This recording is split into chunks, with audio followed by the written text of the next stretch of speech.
梦想对我来说，来到大城市异乡打拼的人都是有无边际的梦想。其实那等于是我的心情写照跟我的整个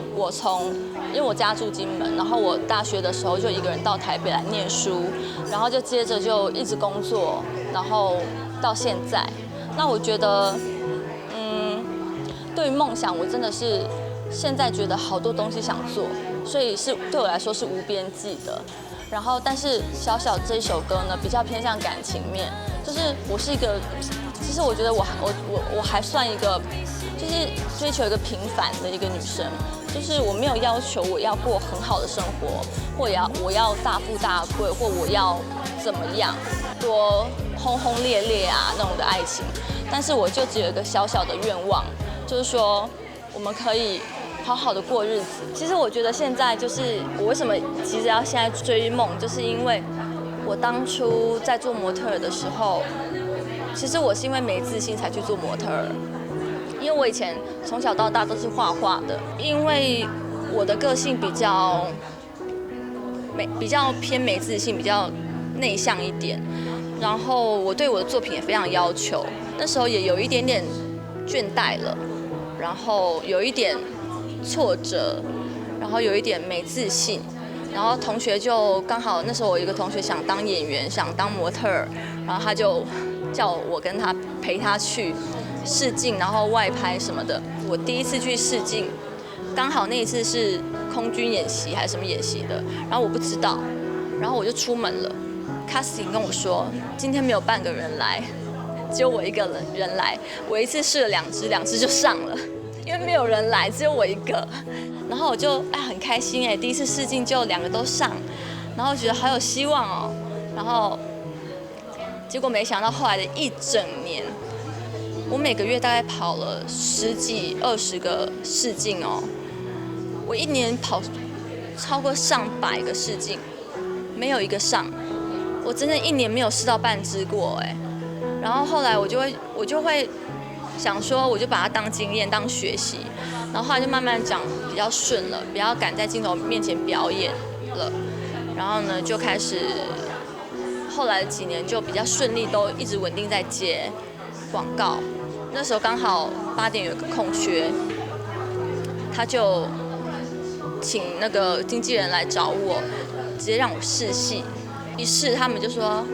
你隔天早上就来，明天早上就来上 on 了。对，然后那时候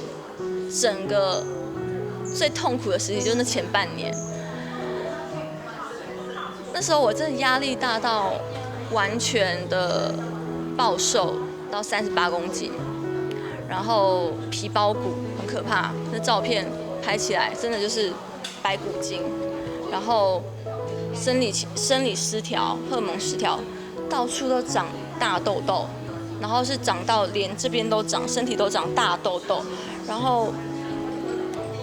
那时候压力真的非常大，因为那时候刚进去的时候角色很重，每天都是10几20页的剧本，而且都是求他们可不可以前一天晚上给我才可以去写罗马拼音，然后去问别人写罗马拼音，然后或者写一些英文啊、中文啊，就是把它用背的背起来，就那样撑过了那我学习台语的那半年，后来才觉得说，有比较顺了。我被骂最惨的一个角色，这个时间这个是被网友骂最惨啊，因为那时候刚好对的都是一些比较前辈的，然后他们觉得我会拖累他们的戏，对，然后我又觉得我演得不好啊，然后怎么样的，就是批评的声浪一直不断。对我演技或是对我的表演上面的建议，我都会去吸收，但是我不会特别为他们骂那个角色而走心，就是对那个